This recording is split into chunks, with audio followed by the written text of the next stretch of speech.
There was never such an overturn in this world. Each of these 6 men was as though he had been struck, but with Silver the blow passed almost instantly. Every thought of his soul had been set full stretch like a racer on that money. Well, he was brought up in a single second dead, and he kept his head, found his temper, and changed his plan before the others had time to realize the disappointment. "Jim," he whispered, "take that and stand by for trouble." And he passed me a double-barreled pistol. At the same time he began quietly moving northward, and in a few steps had put the hollow between us 2 and the other 5. Then he looked at me and nodded, as much to say, "Here's a narrow corner," as indeed I thought it was.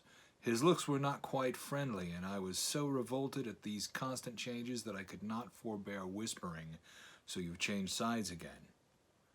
There was no time left for him to answer in. The buccaneers, with oaths and cries, began to leap one after another into the pit, and to dig with their fingers, throwing the boards aside as they did so. Morgan found a piece of gold. He held it up with a perfect spout of oaths.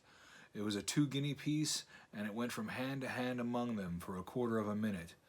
2 guineas, roared Mary, shaking it at Silver. "That's your 700,000 pounds, is it? You're the man for bargains, ain't you? You're him that never bungled nothing, you wooden-headed lubber." "Dig away, boys," said Silver with the coolest insolence.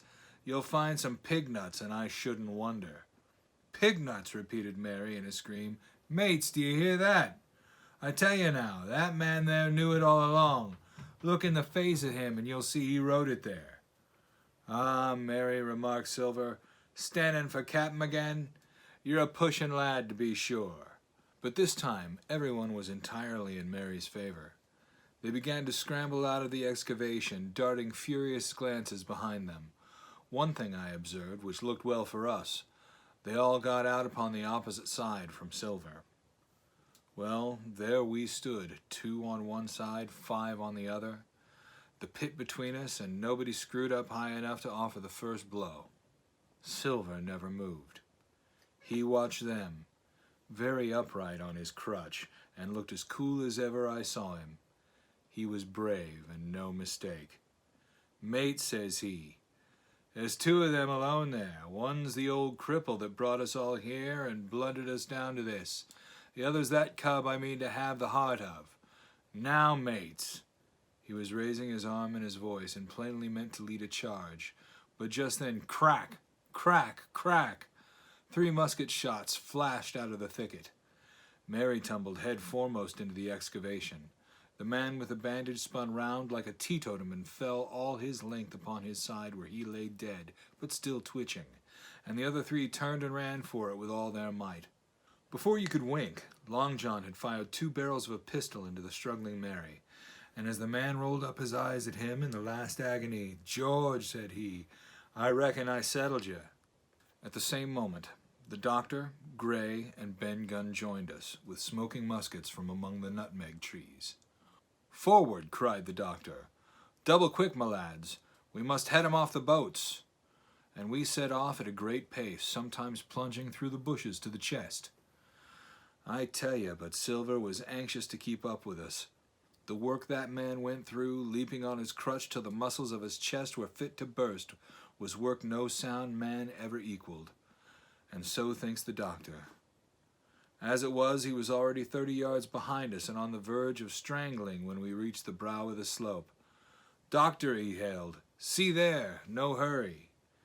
Sure enough, there was no hurry. In a more open part of the plateau, we could see 3 survivors still running in the same direction as they had started, right from Mizzenmast Hill. We were already between them and the boats, and so we 4 sat down to breathe, while Long John, mopping his face, came slowly up with us. "Thank you kindly, doctor," says he. "You came in about the nick, I guess, for me and Hawkins. And so it's you, Ben Gunn," he added. "Well, you're a nice one to be sure." "I'm Ben Gunn, I am," replied the maroon, wriggling like an eel in his embarrassment. "And," he added, after a long pause, "how do, Mr. Silver? Pretty well, I thank ye, says you." "Ben, Ben," murmured Silver, "to think as you've done me." The doctor sent back Gray for one of the pickaxes deserted in their flight by the mutineers, and then as we proceeded leisurely downhill to where the boats were lying, related in a few words what had taken place. It was a story that profoundly interested Silver, and Ben Gunn, the half-idiot maroon, was the hero from beginning to end. Ben, in his long, lonely wanderings about the island, had found the skeleton. It was he that had rifled it. He had found the treasure. He had dug it up. It was in the haft of his pickaxe that had lay broken in the excavation.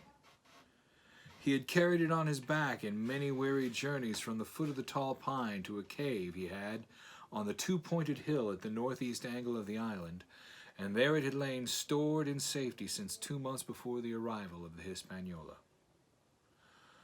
When the doctor had wormed this secret from him on the afternoon of the attack, and when next morning he saw the anchorage deserted, he had gone to Silver, given him the chart, which was now useless, given him the stores, for Ben Gunn's cave was well supplied with goat's meat salted by himself, given anything and everything to get a chance of moving in safety from the stockade to the two-pointed hill, there to be clear of malaria and keep a guard upon the money.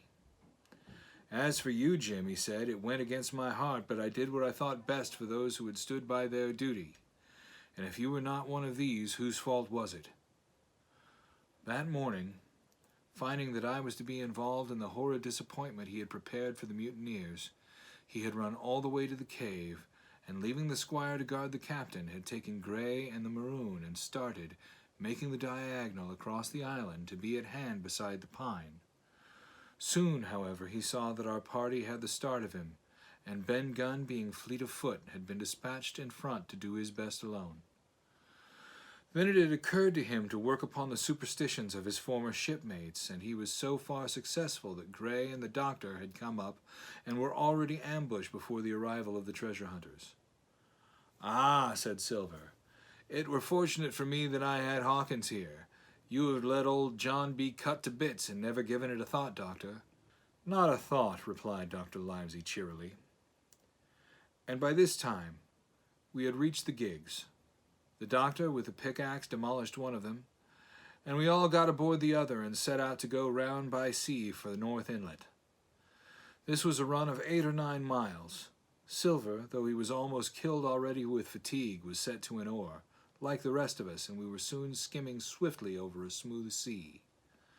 Soon we passed out of the straits and doubled the southeast corner of the island, round which 4 days ago we had towed the Hispaniola.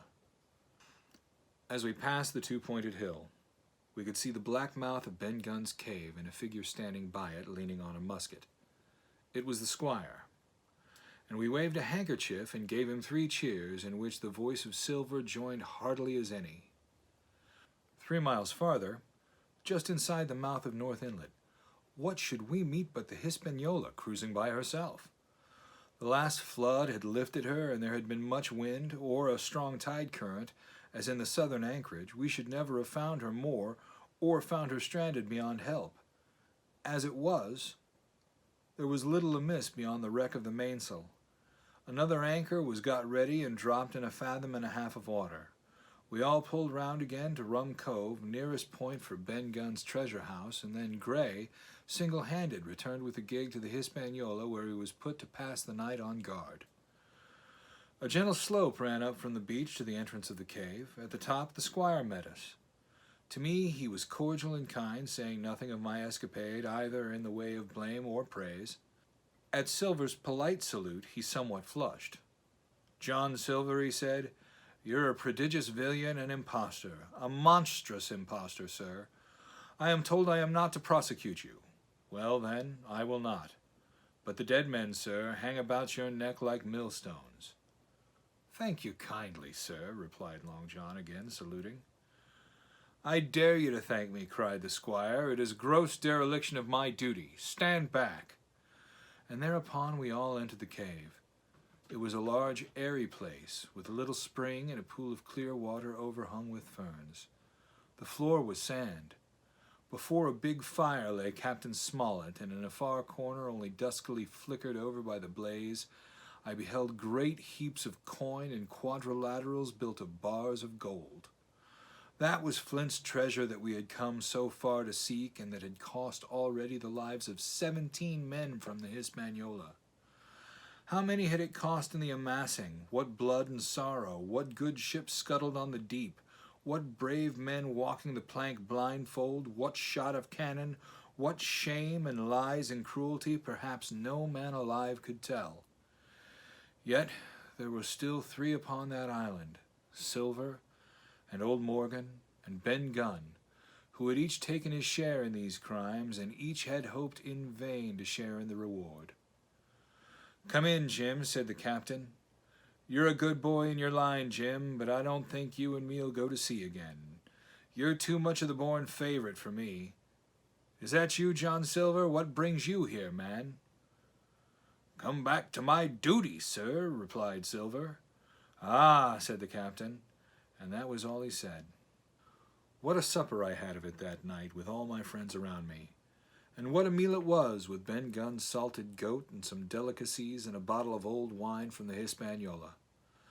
Never, I am sure, were people gayer or happier.